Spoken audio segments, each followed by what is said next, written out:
Criou-se aí um mito no mercado de que qualquer pessoa que quer projetar o futuro de médio e longo prazo é maluco, que vamos desistir, aí aparecem esses nomes, né? Bunny e o I é incompreensível, né? É complexo, estranho. E aí as pessoas jogaram a toalha. E tem um motivo para essa jogada de toalha. Um motivo simples.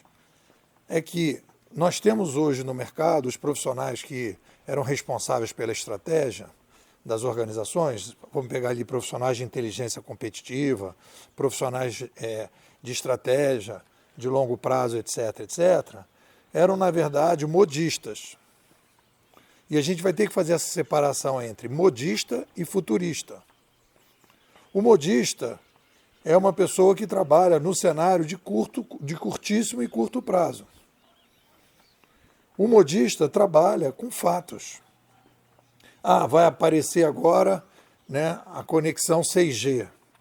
E o que vai significar a 6G para a organização que é a minha cliente? Né? Então, vamos lá, vamos ver isso, vamos fazer aquilo, etc. E em cima daquela possibilidade, eu faço análise. É o modista. Ele trabalha com fatos. Aí ele vai entrevistar uma opção de gente, ele vai conversar com uma opção de gente, as pessoas vão mostrar o que eles estão fazendo, etc., etc.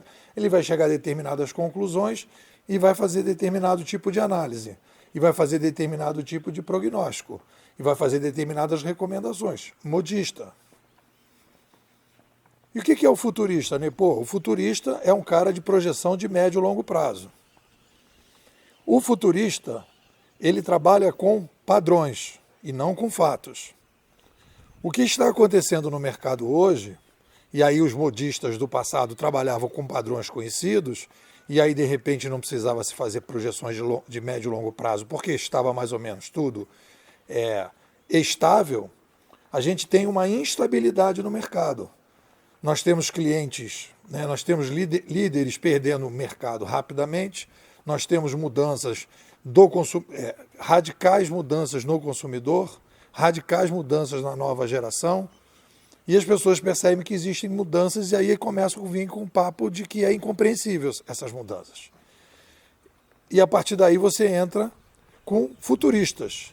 Futurista é um novo profissional e a coisa mais importante para um futurista é ter uma ciência que estude o fenômeno que está causando instabilidade. É simples, é lógico. Se eu tenho um fenômeno que é a chegada de uma nova mídia que está causando instabilidade, eu preciso entender esse fenômeno. Quais são os padrões desse fenômeno? Né? Esse fenômeno é um fenômeno novo, que nunca aconteceu? É um fenômeno social recorrente? É um fenômeno social recorrente que existem pesquisadores que já estudaram esse tipo de fenômeno? Podemos criar uma ciência? Existe uma ciência que estude esse tipo de fenômeno? Né? E a partir dessa ciência, eu vou estudar os padrões. Com os padrões, eu vou conseguir entender o que está acontecendo, porque eu vou projetar o que aconteceu no passado, e aí vou trabalhar no médio e longo prazo. Um futurista, com caixa alta, vai trabalhar nessa direção. Um futurista que se diz futurista e trabalhando com fatos não é futurista, é modista. Vamos colocar os nomes que têm que ser colocados. O futurista de médio e longo prazo, ele precisa de uma ciência. Aqui na Bimodais, a gente, quando começou a estudar o digital, a gente chegou na Escola Canadense de Comunicação, porque a gente percebeu que era um fenômeno social recorrente. Mudanças de mídia, oralidade, chegada da oralidade, da escrita manuscrita, da escrita impressa, dos meios eletrônicos de massa e agora do digital. São 5 fenômenos. Se você quiser, não o sexto, o primeiro, que é a chegada do não gestos para os gestos, quando o ser humano começou a gesticular. Então são 6 fenômenos, espaçados no tempo, ok, mas que são recorrentes. Quem são os pesquisadores que estudaram esse fenômeno?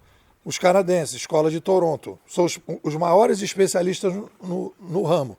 Vamos estudar esse pessoal.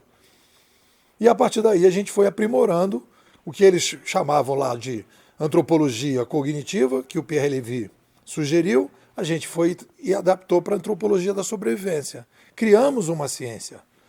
Criamos uma ciência porque vocês querem tirar onda que criaram a ciência? Não, foi necessário ter uma ciência para estudar os fenômenos recorrentes, para que a gente pudesse estabelecer os padrões, para aplicar os padrões na projeção de curto, médio e longo prazo. E aí, então, a partir daí, a gente começa a projetar no médio e longo prazo. A gente começa a projetar os padrões, por quê? Porque se aconteceu no passado, dessa maneira, provavelmente vai acontecer agora. A chance de acontecer agora é maior.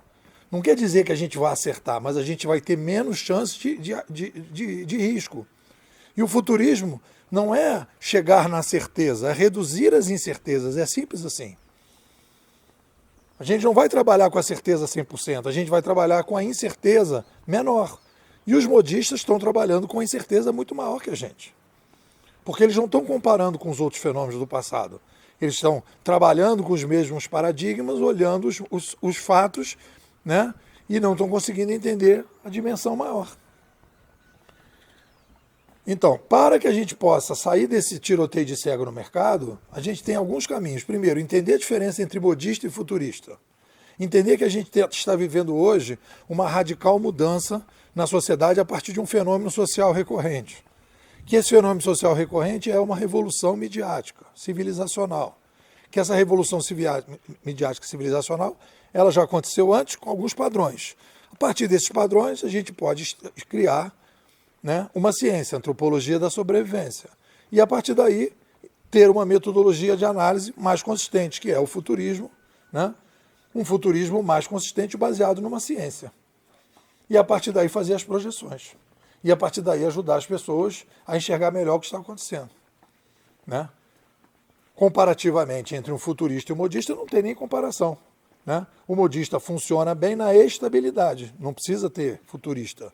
Mas quando você tem uma instabilidade, você precisa reconhecer os padrões, ter uma nova ciência, refazer os paradigmas e fazer a projeção. Então essa história de mundo incompreensível, de futuro incerto, totalmente incerto, etc., etc., é por causa que as pessoas estão utilizando os modistas para entender o que está acontecendo. Não vão entender e vão sempre criar um tipo aí de cenário dizendo não dá para entender e qualquer pessoa que queira entender é maluco. Não, não é maluco. São pessoas que vão caminhar em outra direção, com outro caminho. Se você quer conhecer a melhor escola de futurismo no Brasil, a Bimodais, a única que acabou desenvolvendo uma ciência para entender o digital, né? A única que tem trabalhado em cima de um futurismo profissional com caixa alta, você vem. Vem para cá, a gente está entrando agora no ano que vem, né? No nosso terceiro ano, na quinta imersão, um mergulho na nossa narrativa. Né? Inclusive agora com afiliados, pessoas que podem divulgar a escola e ganhar dinheiro junto com a gente. Me manda um zap para ter mais informação, 21 99608 6422. Vou repetir, 21 99608 6422. Nepô, quero ser bimodal.